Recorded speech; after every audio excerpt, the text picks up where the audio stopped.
नमस्कार, आप देख रहे हैं आपका अपना चैनल भिवानी हलचल खबरों के संग में मैं हूं मनोज कुमार। आइए डालते हैं नजर आज के समाचारों पर। हरियाणा विद्यालय शिक्षा बोर्ड द्वारा सीनियर सेकेंडरी परीक्षा मार्च 2023 के विद्यालयों गुरुकुलों के परीक्षार्थियों के प्रमाण पत्र, माइग्रेशन कंपार्टमेंट, अनुत्तीर्ण होने का कार्ड प्रदेश के सभी जिला शिक्षा अधिकारी के कार्यालय पर 28 जुलाई 2023 को भेजे जा रहे हैं। इस बारे में शिक्षा बोर्ड अध्यक्ष डॉक्टर वीपी यादव एवं सचिव श्री कृष्ण कुमार ने विस्तृत जानकारी दी।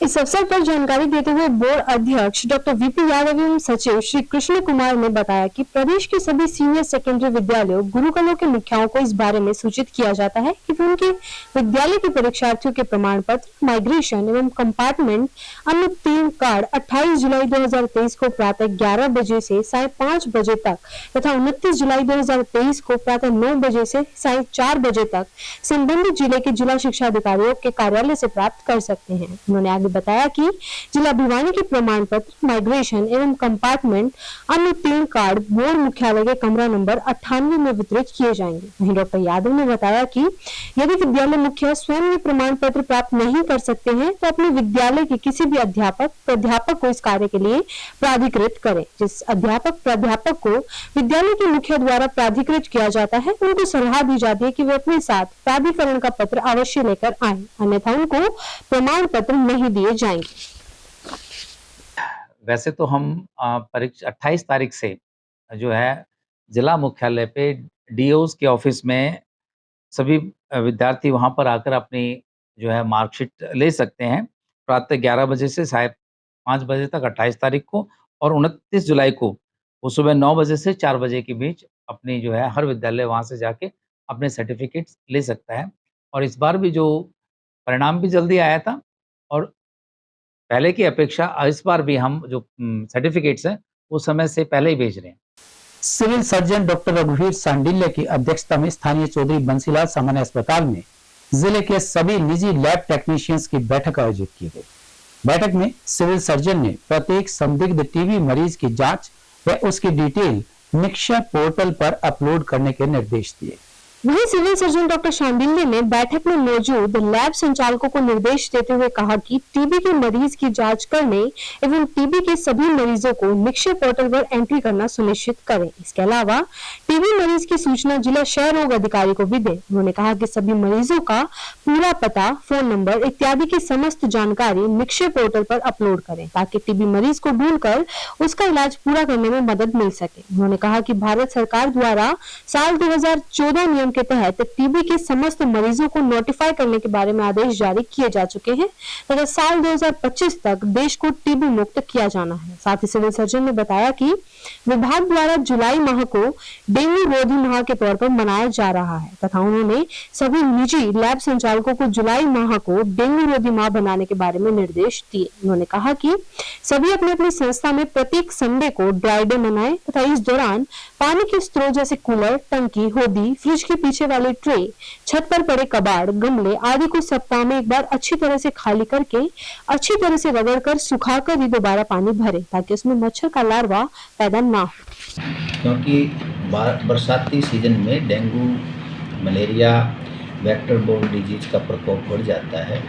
जैसे कि हरियाणा में एट प्रेजेंट 106 केस हैं, जिसमें से 48 केस तो जींद के हैं। जींद हमारे ज़्यादा दूर नहीं है, तो हमने भी सावधानी बरतनी चाहिए।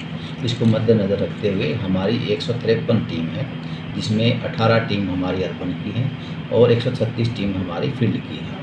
इनकी डेली हमने ड्यूटी लगा रखी है कि वो अपने 11 बजे के बाद 11 से लेकर के 4 बजे तक वो फील्ड में जाएं और हर घर में जिसका एरिया होता है वो जा कर के एंटी लार्वल एक्टिविटीज़ करें। उस एंटी लार्वल एक्टिविटीज़ में लोगों को चेक किया जाता है। तो लार्वा जो मच्छर के ब्रीडिंग प्लेस होते हैं, जैसे कि कूलर है, पोट है, कोई नारियल का खोल है, हमारी जो फ्रीज है इसकी कोई ट्रे है, तो जहाँ ये जो मच्छर है जो क्लीन वाटर है, स्टेगनेंट वाटर, उसमें अंडे देता है और उसमें लार्वा बनता है।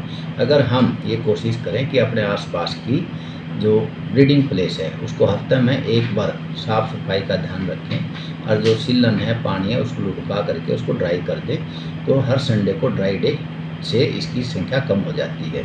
दूसरी जो और हमारे जो डिस्ट्रिक्ट में 235 से ऐसे पॉन्ड है चिन्हित कर रखे हैं जिसमें हमने ये गम्बूजिया फिश डाल रखी है। तो वो भी हमारी जो गम्बूजिया फिश है इस लार्वा को खाती है। तीसरी हमारी जो और एरिया है जिसमें हम टेमीफोस की दवाई का छिड़काव करते हैं ताकि मच्छर पैदा ना हो। चौथा जो है कि फॉगिंग का जो है वो हम डे फॉगिंग और आउटडोर फॉगिंग और इंडोर फॉगिंग की हम सलाह देते हैं। आउटडोर फॉगिंग जब करनी चाहिए जब मच्छर बाहर हो, जो सूर्य निकलने से आसपास जो निकलता है अर्ली मॉर्निंग या लेट इवनिंग में, ये आउटडोर फॉगिंग होनी चाहिए, उस टाइम मच्छर बाहर होता है। इंडोर फॉगिंग हमें 11 बजे से लेकर के 3 बजे तक करनी चाहिए। तो मोस्टली जो हमारे जो फॉगिंग का जो कार्य है अर्बन लोकल बॉडी और पंचायतों के द्वारा किया जाता है। ग्रामीण के जो कम से कम जो हमारे सरपंच है 87 ने तो हमारे से दवाई भी ले ली है और उन्हें कैसे फॉगिंग करते हैं दवाई दे करके हम समझाते हैं। अब जो टोटल है हमारे पास है 200 से ऊपर ले सकता है, वो कैसे यूज़ करते हैं कैसे फॉगिंग करते हैं उसको हम ट्रेनिंग भी दे देते हैं।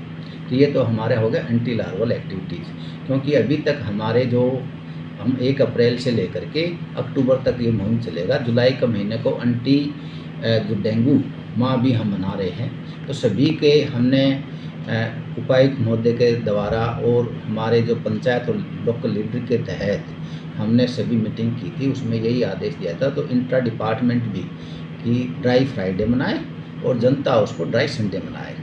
अगर मच्छर हो भी जाते हैं तो जो मॉर्निंग और इवनिंग वॉक करते हैं उस टाइम में अपने शरीर को पूरा ढक करके रखें। तो हमारी जो टीम है उन्होंने घर में जा कर के 206 घरों में जा कर के हमने म्यूनिसिपल बाय लॉज नोटिस भी दिए हैं। तो उनका यही है कि उसका नोटिस की एक कॉपी हम सरपंच को देते हैं, जो गांव हो तो पंच को देते हैं, और अर्बन में हम म्यूनिसिपल मेंबर कमेटी के जो एमसी है उसको भी देते हैं। तो हमारा यही मकसद है कि आपके माध्यम से और सभी लोगों को अवेयरनेस के द्वारा हम इसको वेक्टर बोर्न डिजीज पर काबू पाएंगे। और जैसे कि पिछले साल हमारे 123 केस आए थे, अगर हम सभी का सहयोग होया तो हम इस पे 123 पे भी नहीं बढ़ेंगे।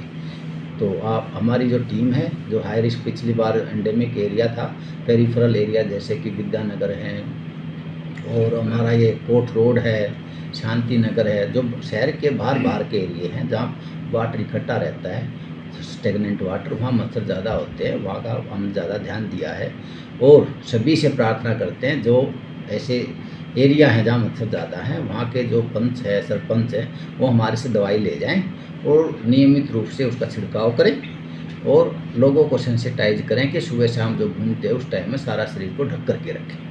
हमने इसकी जो टेस्टिंग की सुविधा है वो भी हमारे 24/7 है। हमारे 30 नंबर है लैब में, उसमें उसका सैंपल लिए जाते हैं।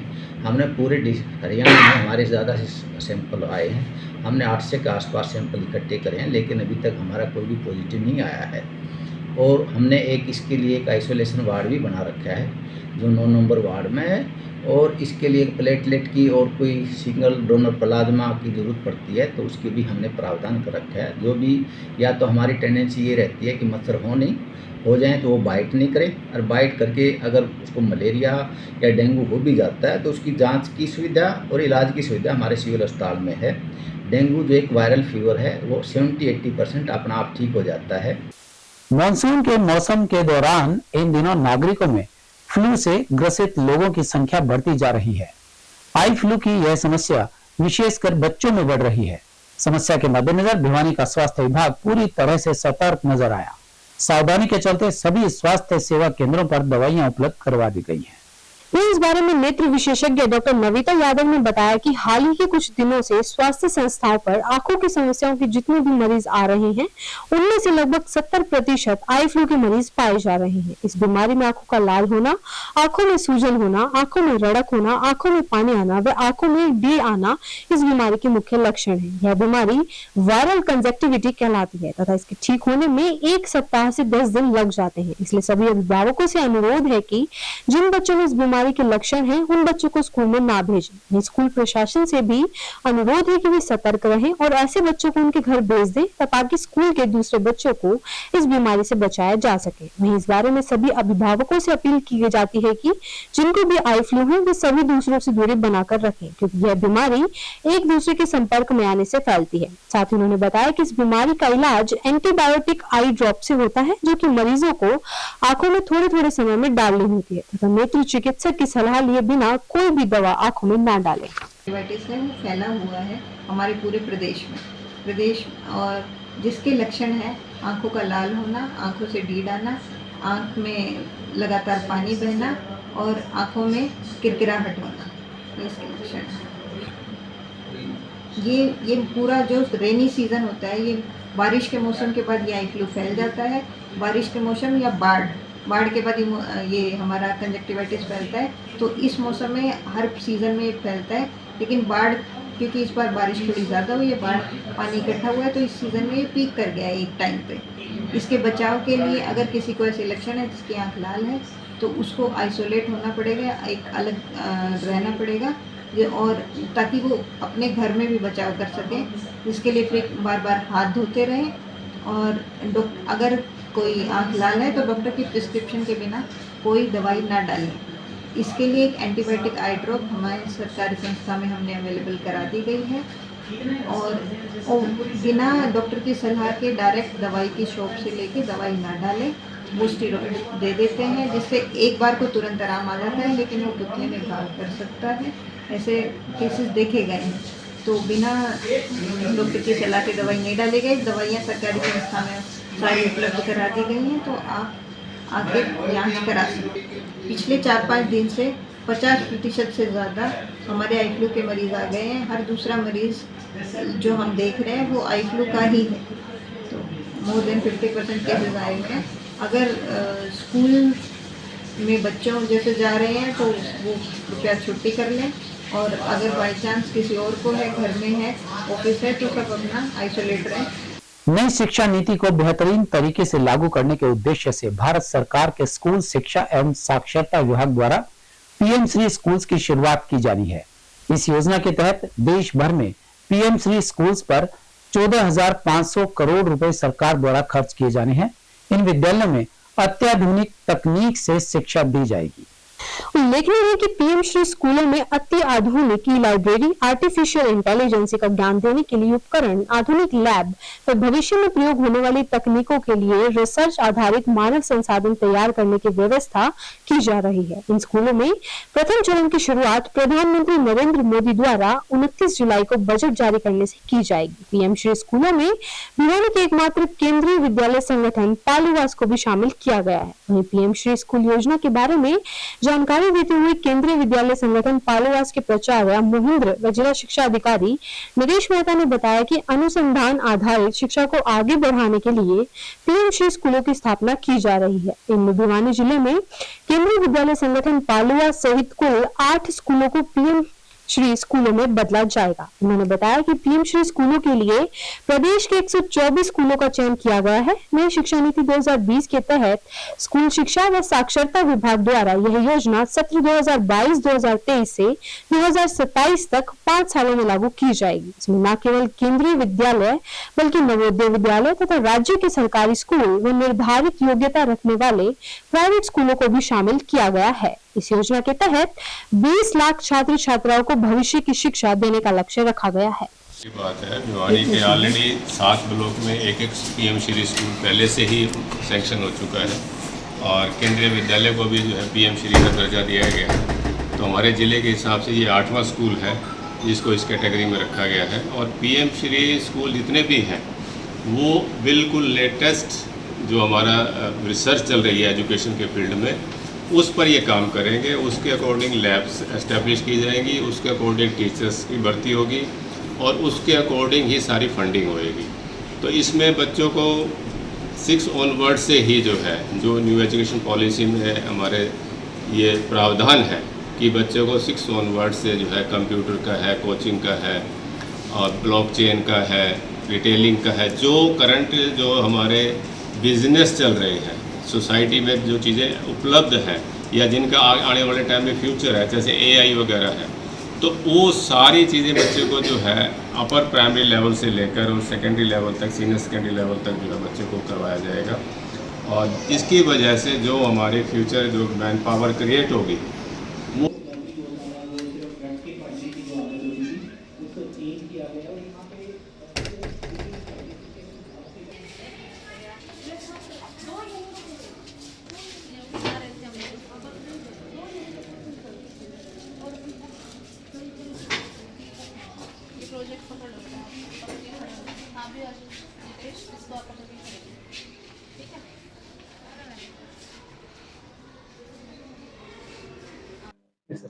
आसिफ बताइए, क्या कहेंगे, क्या आज की प्रेस कॉन्फ्रेंस का उद्देश्य है और केवीएस किस प्रकार से आगे बढ़ रहा है? पूरे देश के स्तर पे बात करें तो आंकड़ों और फिगर के साथ जानना चाहेंगे। हाँ, आप सभी का सबसे पहले केंद्रीय विद्यालय पालुवास में स्वागत है। आज का जो विषय हमारे पास है वो NEP 2020 की जो इम्प्लीमेंटेशन है उसके 3 साल पूरे होने के उपलक्ष्य में केंद्रीय विद्यालय संगठन इसको मना रहा है। इसमें शिक्षा मंत्रालय के निर्देशानुसार हमारे पास इसके अंदर जो भी NEP इम्प्लीमेंटेशन हुई है उसमें केंद्रीय विद्यालय ने सबसे पहले एक पॉइनर प्रोजेक्ट के रूप में यहाँ पर बाल वाटिका स्टार्ट की है। केंद्रीय विद्यालय में हमारे पास बाल वाटिका का जो है बाल वाटिका 1, बाल वाटिका 2 और बाल वाटिका 3 स्टार्ट हो गई है। इसमें सबसे पहले हमारे पास ये है कि केंद्रीय विद्यालय संगठन जो है वो सबसे पहले 1962 में बने थे, जिसमें 20 रेजिमेंटल स्कूल्स थे। 20 रेजिमेंटल स्कूलों को फिर हमारे पास उनको केंद्रीय विद्यालय संगठन का नाम दिया गया था। इसके बाद केंद्रीय विद्यालय संगठन के अंदर हमारे पास ट्रांसफरेबल जो सेंट्रल गवर्नमेंट एम्प्लॉय है उनको प्रेफरेंस दी जाती थी, लेकिन धीरे धीरे पब्लिक की डिमांड पे इसको सिविल सेक्टर के लिए भी खोल दिया गया था। केंद्रीय विद्यालय में बच्चों को शिक्षा के क्षेत्र में पूरी तरह से निपुण बनाने के लिए, उनके ऑलराउंड डेवलपमेंट के लिए, होलिस्टिक डेवलपमेंट के लिए पूरा ध्यान दिया जाता है। केंद्रीय विद्यालय संगठन के निर्देशानुसार जो बच्चों की शिक्षा के लिए उचित वातावरण हमारे पास, इंफ्रास्ट्रक्चर्स है, सभी क्लासरूम यहाँ पर टेक्नोलॉजी से कनेक्टेड है। तो यहाँ पर लैपटॉप्स वगैरह अवेलेबल हमारे पास है, कंप्यूटर लैब्स हमारे पास है इस चीज़ में, और सभी रूम्स हमारे पास इसमें जो है पैनल दिए गए हैं हमारे पास। इसमें बच्चों को कौशल के बारे में अलग अलग एक्टिविटी कराई जाती है, चाहे वो बच्चा हमारे पास 6th क्लास का हो, चाहे हमारे पास 12th क्लास का हो। जैसे जो स्किल डेवलपमेंट के रिगार्डिंग बच्चों को हमारे पास आर्टिफिशियल इंटेलिजेंस, इसके अलावा जो बच्चों को को करिकुलर एक्टिविटी है उसमें भाग लिया जाता है। इस चीज़ में सभी बच्चों को एक अच्छा प्लेटफॉर्म प्रोवाइड किया जाता है। केंद्रीय विद्यालय संगठन में बच्चों को कोई भी किसी भी तरह की फीस का जो हमारे पास है, जो अदर देन जो उसकी फीस है उसके अलावा नहीं लिया जाता। बच्चे नेशनल लेवल पे पार्टिसिपेट करते हैं, रीजनल लेवल पे पार्टिसिपेट करते हैं, उस सभी का जो खर्चा है वो केंद्रीय विद्यालय संगठन उठाता है इस चीज़ में। और चाहे सोशल साइंस एग्जीबिशन हो, स्काउट गाइड हमारे पास हो इसमें, चाहे नेशनल चिल्ड्रन साइंस कांग्रेस हमारे पास हो इसमें, उन सभी के अंदर बच्चों को रीजनल लेवल पे और नेशनल लेवल पे एक अच्छा स्टेशन पर दिया जाता है। हमारे बच्चे केवल ऐसा ही नहीं है कि देश में अच्छे नाम के साथ आते हैं, विदेशों में भी उनका अच्छा नाम हमारे पास है। बच्चे एकेडमिक के साथ साथ को करिकुलर एक्टिविटी, चाहे योगा हो हमारे पास, चाहे उसमें स्पोर्ट्स का है, चाहे वो SGFI पे पार्टिसिपेट करना हो, चाहे वो साइंस एग्जीबिशन में हो हमारे पास, इसमें किसी भी फील्ड में हो, केंद्रीय विद्यालय हमेशा अग्रणी रहा है। इसमें 3 केंद्रीय विद्यालय ऐसे हैं जो विदेश में हमारे पास है, और लगभग 1250 केंद्रीय विद्यालय जो एट प्रेजेंट अवेलेबल है हमारे पास इसमें, और 40 लाख जो बच्चे हैं उसमें पढ़ रहे हैं। केंद्रीय विद्यालय के अंदर जो बच्चों के लिए हमारे पास है वो जो स्टाफ है उसके वो समय समय पर उनको सभी तरह का जो हमारे पास है ट्रेनिंग दी जाती है। बच्चों के लिए हमारे पास स्टडी मटेरियल तैयार किए जाते हैं इस चीज़ में। और सबसे बड़ी बात यह है केंद्रीय विद्यालय के अंदर हमारे पास इसमें कि यहाँ एक यूनिफॉर्मिटी होती है। चाहे बच्चा हमारे पास लेह लद्दाख में पढ़ रहा हो, चाहे वो KV पालुवास में हो, चाहे वो साउथ में हमारे पास हो, उसके वो सेम होती है, उसकी बुक सेम होती है। और सभी जो कल्चरल और को करिकुलर एक्टिविटीज़ और एकेडमिक होती है हमारे पास, नोटबुक वगैरह, वो सभी एक तरह की होती है, जिससे जो हमारे सेंट्रल गवर्नमेंट एम्प्लॉई है उसका अगर बीच में भी ट्रांसफ़र हो जाता है तो उससे पेरेंट्स को किसी भी तरह की कोई भी प्रॉब्लम नहीं होती है। दूसरी बात यह है इसमें कि केंद्रीय विद्यालय NEP 2020 को पूरी तरह से इम्प्लीमेंट कर रहा है। हमारे यहाँ प्रथम क्लास से ही बच्चे स्टार्ट है NEP में, और उसमें सबसे पहले हमारे पास 12 वीक्स का विद्या प्रवेश जो है उसको दिया जाता है, बच्चों को फ्री ऑफ कॉस्ट दिया जाता है। उस बच्चों को एक्टिविटी बेस्ड जो है एजुकेशन दी जाएगी इसमें। उसके अलावा हमारे पास है FLN के अंदर हमारे पास बच्चों को जो फाउंडेशनल लिटरेसी एंड न्यूमरेसी है उसका जो ज्ञान है हमारे 3rd क्लास तक के बच्चों को, उसके अंदर जो लक्ष्य निर्धारित किए गए हैं उसके हिसाब से बच्चों को हम समय समय पर उसको निरीक्षण करते हैं और ये पता लगाते हैं कि बच्चे का लेवल क्या है। अगर बच्चे के अंदर किसी भी तरह की कोई भी हमारे पास ऐसा लगता है हमें कि इम्प्लीमेंट करना है, हमारे पास इम्प्रूव करना है उसमें, तो हम उसमें समय समय पर PTM करते हैं। इसमें PTM से हमारे पास सबसे बड़ी बात ये होती है इस चीज़ को कि पेरेंट्स का सहयोग जब तक नहीं मिलेगा, जब तक NEP का बारे में हमें पेरेंट्स को नहीं बताया जाएगा कि NEP क्या है हमारे पास, किस तरह से हम इसको इम्प्लीमेंट कर सकते हैं।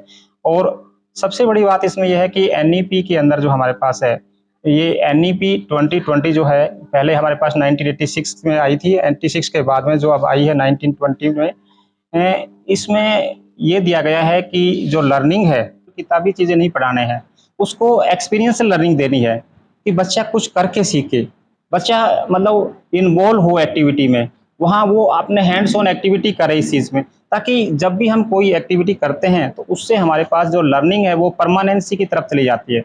जब परमानेंसी की तरफ चली जाती है हमारे पास, तो हम अब कभी भी नहीं भूलते उस चीज़ को। दूसरा पॉइंट ये है हमारे पास इस चीज़ को कि जो एजुकेशन हम दे रहे हैं उसका क्या स्टैंडर्ड है, उसके अंदर हमारे पास रोजगार के कितने अवसर मिल सकते हैं, वो वोकेशनल है या नहीं है। बच्चों को ऐसे ट्रेंड करना है इस चीज़ में कि बच्चे को जब बच्चा पास आउट होके आए, जो निकले यहाँ से, तो वो कहीं भी जाए इस चीज़ को तो उसको लगे इस चीज़ को कि यस मैंने एक एजुकेशन ली है, मैंने ये चीज़ें सीखी है, और वो उन चीज़ों को अपनी डेली लाइफ में, डे टू डे लाइफ में इम्प्लीमेंट करता है, और उसके बिहेवियर में भी वो रिफ्लेक्ट होनी चाहिए इस चीज़ में। तो इसमें केंद्रीय विद्यालय के जो बच्चों के लिए हमारे यहाँ पर जितनी भी NEP 2020 की एक्टिविटी हुई है, चाहे वो NCF फाउंडेशनल स्टेज का हो, चाहे हमारे पास उसमें विद्या प्रवेश हो, हमारे जो शिक्षक है उन्होंने कंटेंट बनाए हुए हैं जिनको विद्या पोर्टल पे हमारे पास है, दीक्षा पोर्टल पे है, उन सभी को अपलोड किया जाता है ताकि दूसरे बच्चे भी उसका फ़ायदा उठा सके। दूसरी बात यह है कि केंद्रीय विद्यालय ये चाहता है इस चीज़ में कि जो हमारी कम्युनिटी का कंट्रीब्यूशंस वो बहुत ज़रूरी हो। हमेशा केंद्रीय विद्यालय ने सबसे ज़्यादा जो प्रेफ़रेंस दी है वो पेरेंट्स को दी है, अभिभावकों को दी है, क्योंकि हम सब जानते हैं इसमें अगर किसी भी बच्चे का सर्वांगीण विकास होता है तो उसमें उसके पेरेंट्स का कंट्रीब्यूशन बहुत ज़्यादा है। भारतीय किसान संघ परिवार भिवानी एवं दादरी के कार्यकर्ताओं की एक बैठक का आयोजन PWD विश्राम गृह में किया गया। इस कार्यक्रम में पूर्व में भारतीय किसान संघ के प्रांत महामंत्री रहे मुख्यमंत्री के OSD वीरेंद्र सिंह बड़खालसा विशेष रूप से पहुंचे। वहीं इस अवसर पर उन्होंने पत्रकारों के समक्ष विभिन्न मुद्दों पर चर्चा की। वहीं इस अवसर पर भारतीय किसान संघ के पदाधिकारियों ने उनके साथ विस्तार से चर्चा की और उन्होंने किसानों की विभिन्न समस्याओं को वीरेंद्र सिंह के सामने रखा। वहीं OSD वीरेंद्र सिंह ने किसान संघ को आश्वासन दिया कि उनकी जो भी समस्याएं हैं उनका समाधान जल्द से जल्द किया जाएगा तथा किसी भी किसान को और आम जन को कोई भी परेशानी नहीं होगी। इस अवसर पर उन्होंने पत्रकार वार्ता का आयोजन किया और पत्रकारों से विभिन्न मुद्दों पर चर्चा की। इस अवसर पर वीरेंद्र सिंह ने कहा कि मुख्यमंत्री के निर्देश में हरियाणा दिन दुगनी रात चौगुनी तरक्की कर रहा है और उन्होंने कहा कि जो भी कमियां हैं उन सभी कमियों को दूर किया जा रहा है। वहीं इस अवसर पर उन्होंने परिवार पहचान पत्र की त्रुटियों को लेकर कहा कि इसके लिए ब्लॉक स्तर से लेकर जिला स्तर तक कार्यकर्ताओं और अधिकारियों की ड्यूटी लगाई गई है और जल्द ही सभी समस्याओं का समाधान कर दिया जाएगा। मैं पूर्व में भारतीय किसान संघ का महामंत्री होने के नाते से तो आज यहाँ की जो यूनिट है भारतीय किसान संघ की, तो आज इनके साथ बरसों काम भी किया और तो आज यहाँ एक कार्य से मैं आया था, तो मैंने ये उचित समझा कि इनके साथ एक बार बैठना ज़रूरी है और यहाँ के जो मुद्दे हैं किसानों के, तो समाज की जो छोटी मोटी समस्याएं हैं, सरकार की जो कुछ विषय आए थे कि जैसे कुछ घोषणाएं थी, उन घोषणाओं की पूर्ति में विलम्ब हो रहा है, ऐसी कुछ एक दो बातें थी, तो वो बातें चर्चा के लिए इनसे मैंने की हैं। और दूसरा, अभी मेरी ज्वाइनिंग बहुत ही जल्दी हुई है, अभी पिछले दिनों, तो अभी कोई डिपार्टमेंट, कोई पोस्ट, कोई जिम्मेवारी ऐसी कोई विशेष रूप से आई नहीं है। क्योंकि जिम्मेवारी है ओएसडी के नाते से, तो यहाँ आया तो इनसे मिलना उचित समझा। तो ये आज की यहाँ पर मेरी सामान्य मुलाकात थी, एक अनौपचारिक मुलाकात, सौजन्य भेंट इन लोगों से थी।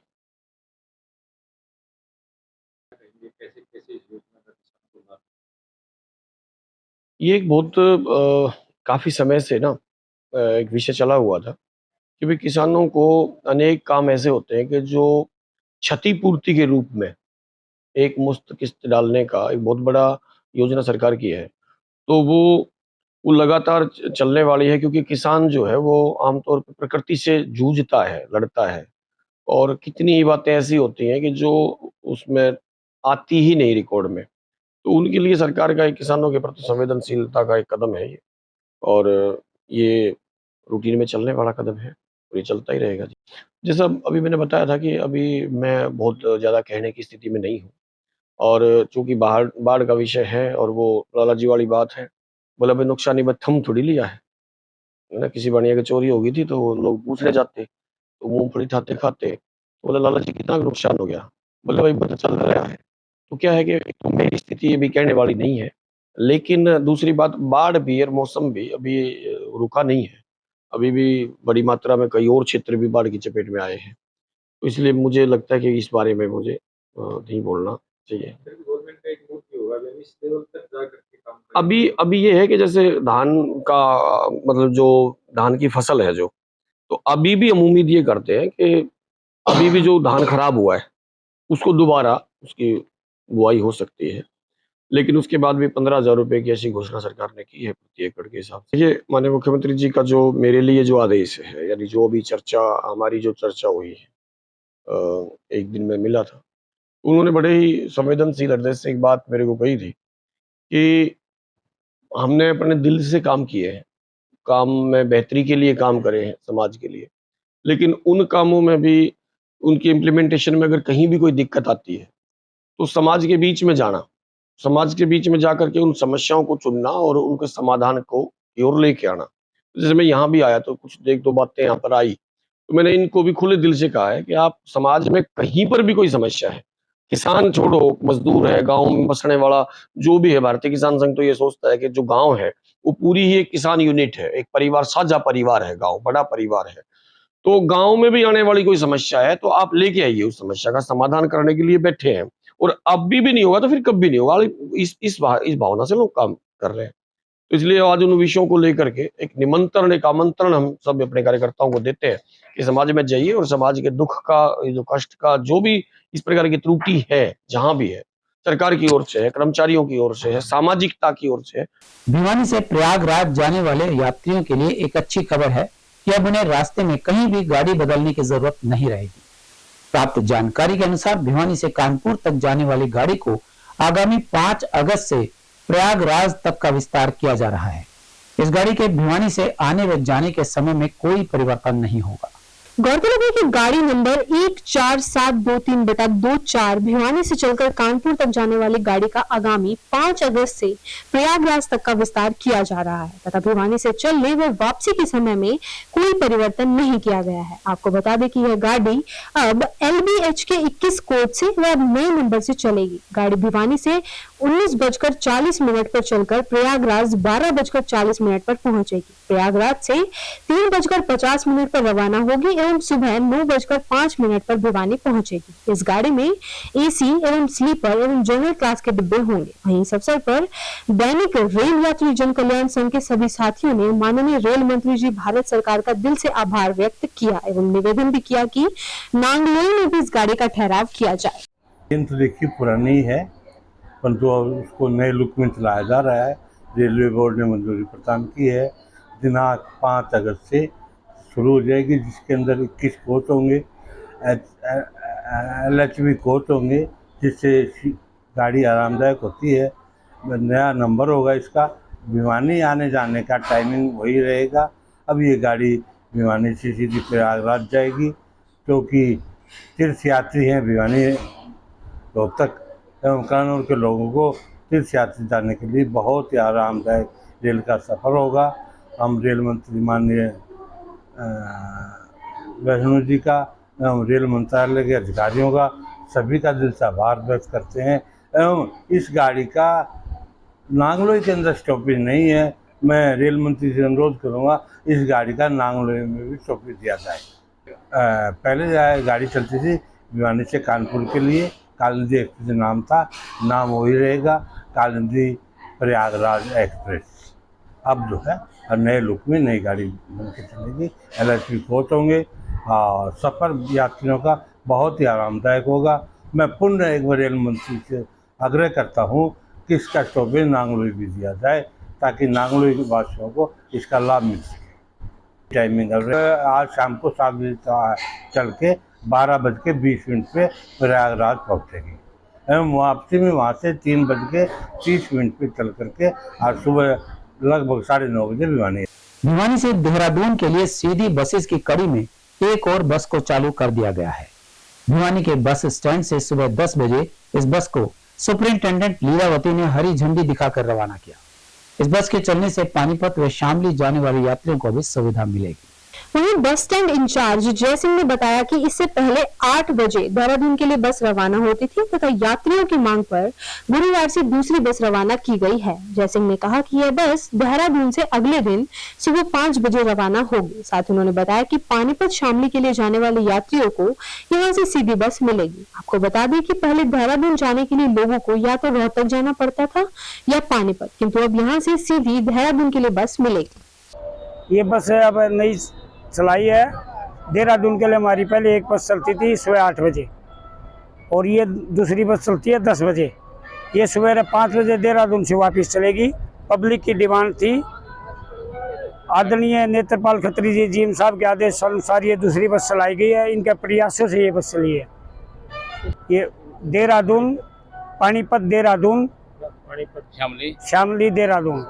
हमें एक गाड़ी, ये गाड़ी हमारे जीएम साहब के आदेश के अनुसार हरी झंडी सटनो साहब, सुप्रिंटेंडेंट साहब के आदेश के अनुसार चलाई गई है। हमारी गाड़ी यहाँ से एक पहला टाइम देहरादून के जाती थी 8 बजे, दूसरी गाड़ी हमें 10 बजे चलाई गई। हमारे जीएम साहब के आदेशों के अनुसार हरी झंडी दिखाने के लिए सुप्रिंटेंडेंट साहब और स्टेनो साहब आए हैं। उन्होंने हरी झंडी दिखा के 10 बजे गाड़ी को रवाना किया है। इसका रूट होगा यहाँ से रोहतक, पानीपत, शामली, मुजफ्फरनगर और देहरादून, और सुबह इसका चलने का समय होगा 5:30 बजे। स्थानीय इम्प्रूवमेंट ट्रस्ट मार्केट स्थित भारत गैस एजेंसी की शाखा ओम गैस सर्विस द्वारा वीरवार को गैस कनेक्शन से संबंधित होने वाले हादसों को रोकने के लिए एक जागरूकता कार्यक्रम का आयोजन किया गया। लोगों को जागरूक करने के उद्देश्य से किए गए इस कार्यक्रम में उन्होंने अच्छी रुचि दिखाई।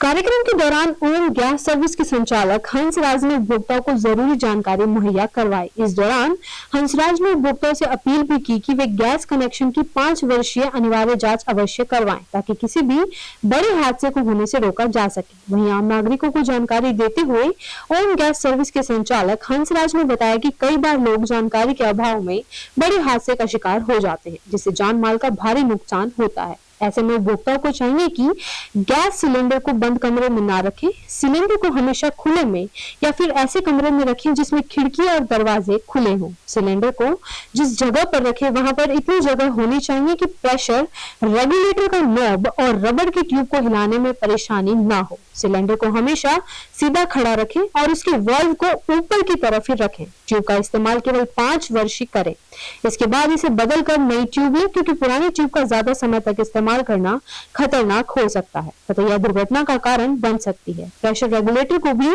समय समय पर चेक करते रहें, क्योंकि इसका काम बहुत ही महत्वपूर्ण है और गैस के दबाव को नियंत्रित करता है। गैस की तरफ से सभी को हार्दिक शुभकामनाएं। और जो आज सेफ्टी क्लिनिक के बारे में बताया जा रहा है उसका मेन ही रीज़न है कि जो भी कभी गैस के हादसे होते हैं वो ना हो, सुरक्षा की दृष्टि से ये सब चीज़ें बताई जाती है टाइम टू टाइम। लेते समय हमेशा उपभोक्ता को गैस का सिलेंडर चेक करके लेना चाहिए, तुलवा के सील चेक करके उसके बाद ही अपना इंस्टॉल करवाना चाहिए।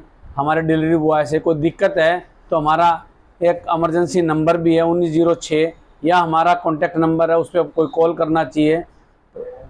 जब सिलेंडर आप लेते हैं तो उसको चेक करवा लेंगे तो हादसे से कोई भी दुर्घटना नहीं होगी। करना चाहिए, गैस को कभी भी टेढ़ा मेढ़ा करके यूज़ नहीं करना चाहिए। गैस हमेशा सीधी यूज़ करना चाहिए और हमेशा जो चूल्हा है वो प्लेटफॉर्म पे रखना चाहिए, सिलेंडर नीचा और चूल्हा प्लेटफॉर्म पे रहना चाहिए। आज के दिन जो भी हादसे होते हैं वो सुरक्षा की दृष्टि से जहाँ कभी लापरवाही होती है उस कारण से होती हैं। गांव के अंदर या शहरों के अंदर लालच हो जाता है कि हम ट्रांसपेरेंट ट्यूब लगा लेते हैं, जबकि ट्रांसपेरेंट ट्यूब या ग्रीन ट्यूब नहीं लगानी चाहिए, क्योंकि वो सुरक्षा की दृष्टि से सही पैमाना नहीं है। जो भी हम सुरक्षा के उपाय बताते हैं उसको ज़्यादा से ज़्यादा उपभोक्ताओं तक पहुँचाया जाए, ताकि होने वाली कोई भी दुर्घटना उससे बचाव किया जा सके। कोई भी हादसा दुर्घटना ना हो, इसके लिए कंपनियों ने भी अपनी तरफ से एक मैंडेटरी इंस्पेक्शन का कार्य शुरू किया हुआ है, जिसकी 5 साल की फीस 236 रुपये है। इसके अंदर सभी उपभोक्ताओं को करवाना भी अनिवार्य है।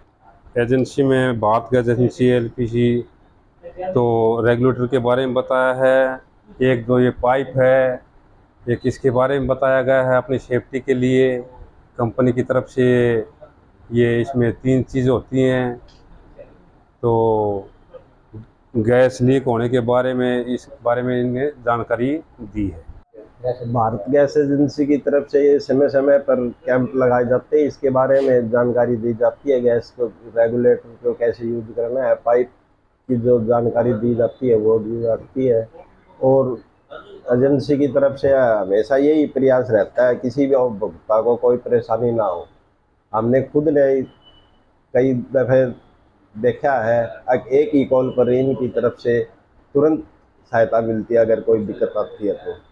बहुत ही अच्छा प्रयास है कंपनी की तरफ से। इससे क्या होता है, नए नए उपभोक्ताओं को भी जानकारी मिलती है और पुरानों को भी इससे सतर्क रहने के लिए बहुत ही सहयोग मिलता है। Bhiwani blood centre blood bank में नव दुर्गा सेवा सहयोग संस्था की ओर से कारगिल विजय दिवस के उपलक्ष्य में एक रक्तदान शिविर का आयोजन किया गया।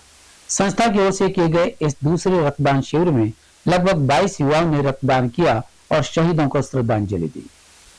शहर के मिनी बाईपास कदम अस्पताल के सामने स्थित भिवानी ब्लड सेंटर में नवदुर्गा सेवा सहयोग संस्था रजिस्टर्ड की ओर से आयोजित दूसरे रक्तदान शिविर में बतौर मुख्य अतिथि जन स्वास्थ्य अभियांत्रिक विभाग शहरी पेयजल एवं सीवरेज शाखा के एसडीओ सूरज प्रकाश जैन ने शिरकत की व रक्तदाता को सम्मानित किया। इस मौके पर वार्ड 25 के पार्षद विनोद प्रजापति, जन स्वास्थ्य अभियांत्रिक विभाग शहरी सीवरेज शाखा के कनिष्ठ अभियंता आशीष कुमार, कनिष्ठ अभियंता ब्रिजेश जावला विशिष्ट अतिथि के रूप में पहुंचे। उन्होंने युवा रक्तदाताओं का शहीदों की याद में आयोजित रक्तदान शिविर में अधिक से अधिक भागीदारी किए जाने का आह्वान किया। कार्यक्रम में संस्था के संस्थापक उर्मिला सुरेश सैनी ने अतिथियों का स्मृति चिन्ह देकर सम्मानित किया। कार्यक्रम में नवीन, गोविंद, विकास, मंगला, आनंद ने पहली बार रक्तदान कर शहीदों को नमन किया। इस मौके पर संस्था प्रधान उर्मिला सुरेश सैनी ने कहा कि कारगिल युद्ध में हमारे जवानों ने अपने प्राणों की आहुति देकर मां भारती की सीमाओं की रक्षा की। उनके बलिदान पर